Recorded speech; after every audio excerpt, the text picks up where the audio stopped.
De lo que vamos a hablar en este video es algo de lo que yo considero uno de los temas más fascinantes en toda la biología, y es esta variación que vemos de especie a especie en el ciclo de la vida, en la esperanza de vida y en la tasa de reproducción.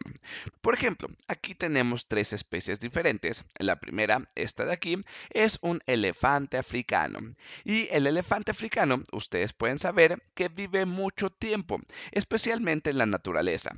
Ellos pueden vivir décadas, hasta 40 o 50 o 60 años, y sus ciclos de vida en realidad son muy semejantes a los ciclos de vida de los seres humanos, al menos a los ciclos de vida de los seres humanos modernos.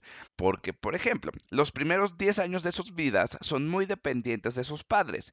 Después de eso, entran como en un periodo de adolescencia, muy parecido a como lo hace el ser humano, donde en teoría podrían reproducirse, pero no tienden a hacerlo, y siguen siendo un poco dependientes.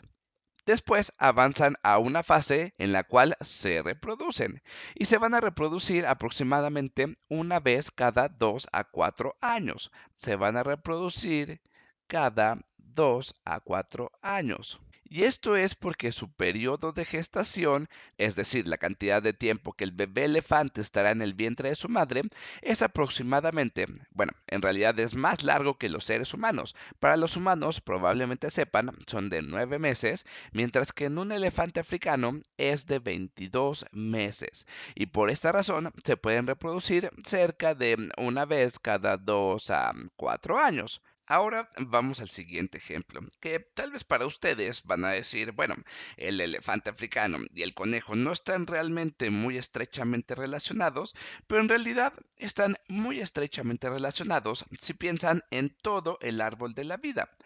Ambos son mamíferos y en realidad todo lo que estamos considerando aquí, estos tres, son animales. Vamos a considerar a los elefantes africanos, también a los conejos y al salmón.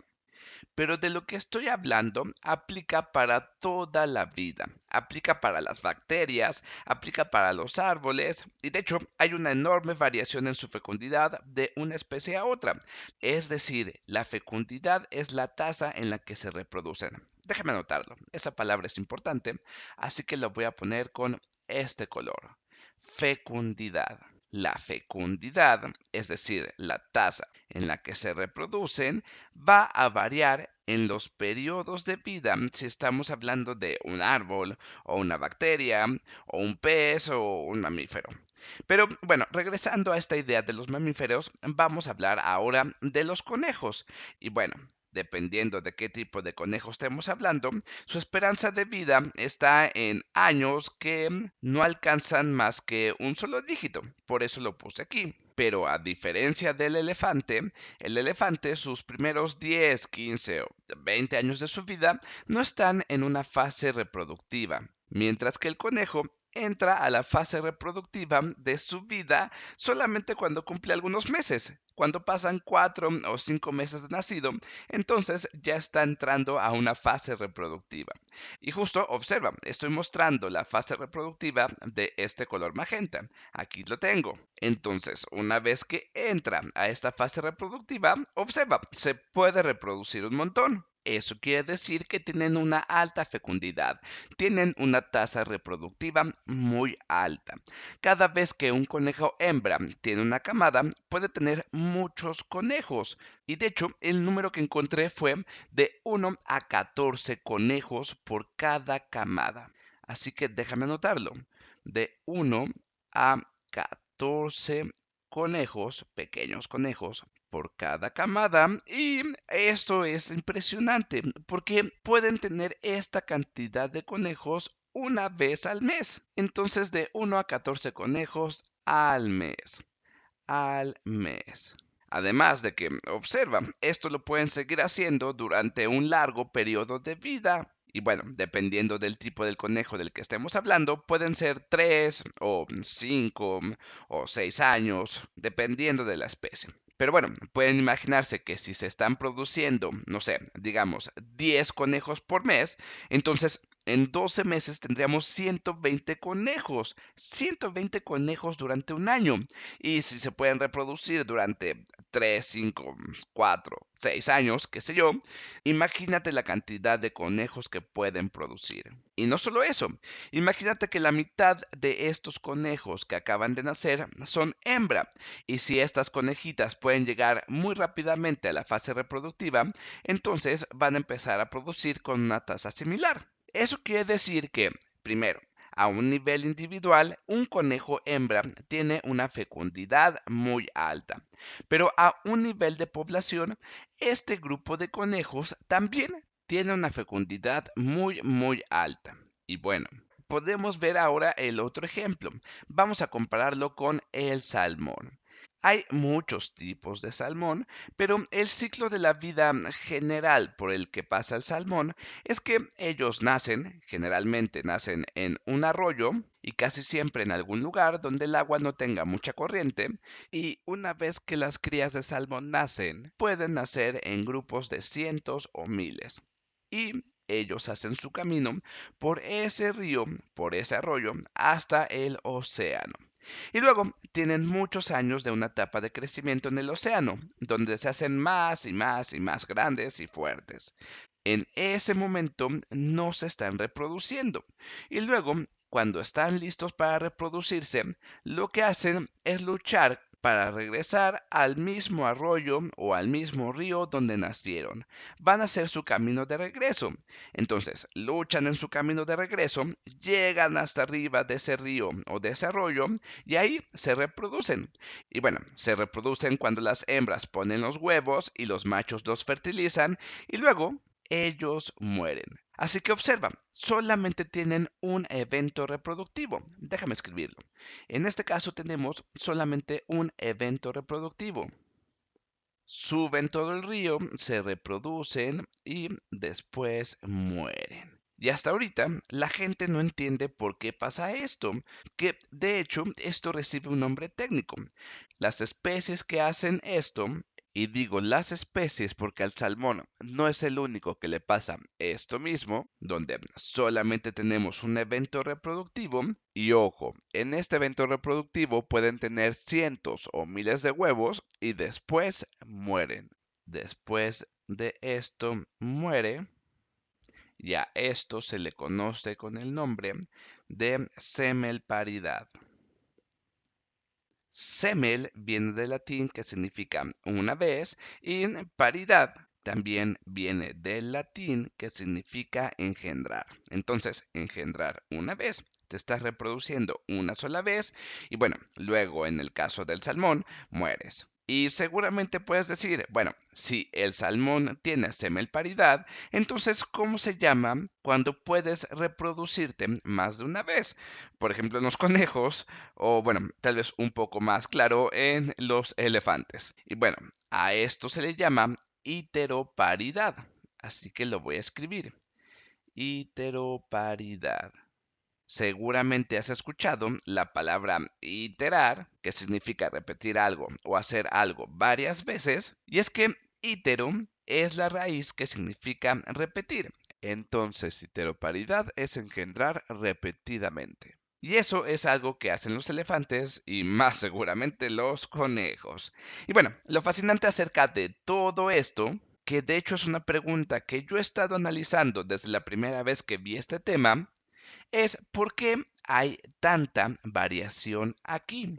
Es decir, por qué la selección natural tiene estos ciclos de vida y de reproducción tan diferentes. O dicho de otra manera, estas tasas de reproducción tan diferentes, o esta variación en la fecundidad, o por qué algunos organismos tienen iteroparidad y otros tienen semelparidad. Y bueno, realmente esto no es un misterio. Hay mucha gente estudiando esto y tienen muy buenas hipótesis, pero todavía no lo sabemos con seguridad. Y un esquema que tal vez te podría ayudar a entender esto mejor es pensar que, bueno, una especie está tratando de optimizar su supervivencia y ni siquiera la supervivencia del individuo. Está tratando de optimizar la supervivencia de su información genética. Y bueno, tal vez me estás diciendo, ok, las especies o los genes no lo están intentando hacer tal cual, no de una forma activa, pero sí podremos pensarlo como que la selección natural está haciendo eso para ellos. Así que a este cuadro de aquí le vamos a llamar la selección natural. Y por lo tanto, la salida de este cuadro que tengo aquí van a ser genes más aptos. Entonces, déjame ponerlo. Cuando hablamos de genes más aptos, no estamos hablando de que haya genes mejores que otros. Solo estamos diciendo que para ese ambiente, los genes que producen los rasgos que son más aptos para la supervivencia o más aptos para la reproducción son estos. Y luego vamos a pensar aquí en las entradas. Y bueno, van a ser cosas como la disposición de energía, de alimento, lo que yo llamo energía libre. Entonces déjame ponerlo. La disponibilidad de energía libre, ya que obviamente no solamente las plantas pueden obtener energía libre del sol, entonces disponibilidad de energía, de alimento. También nos van a preocupar el ambiente predatorio, es decir, que no nos coman. Y bueno, claro, también nos va a preocupar que tengamos salud. Por lo tanto, podemos hablar de enfermedades. Entonces, en cada momento, un organismo que esté vivo tiene que preocuparse por esto. Tiene que preocuparse por encontrar alimento o por competir por alimento. Tiene que preocuparse por los depredadores y tiene que preocuparse por las enfermedades.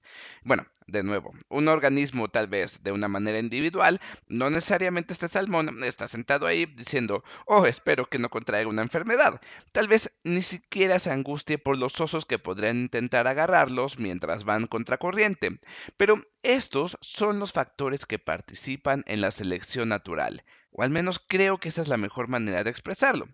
Y ahora, si nos fijamos en términos desde el punto de vista de las especies, entonces los diferentes estilos que van a tener en su reproducción, dadas estas restricciones, son fecundidad, déjame ponerlo con el color que lo puse hace rato, fecundidad, es decir, la tasa de reproducción, y bueno, también tenemos cosas como la edad de reproducción, o también tenemos cosas como la esperanza de vida, o cosas tan sencillas como el crecimiento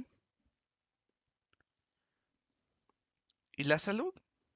Y es que una especie, un organismo, está haciendo intercambios todo el tiempo. Ustedes saben, estos salmones van a través de esa enorme fase donde se decide aplicar la mayor de su energía para el crecimiento y su supervivencia.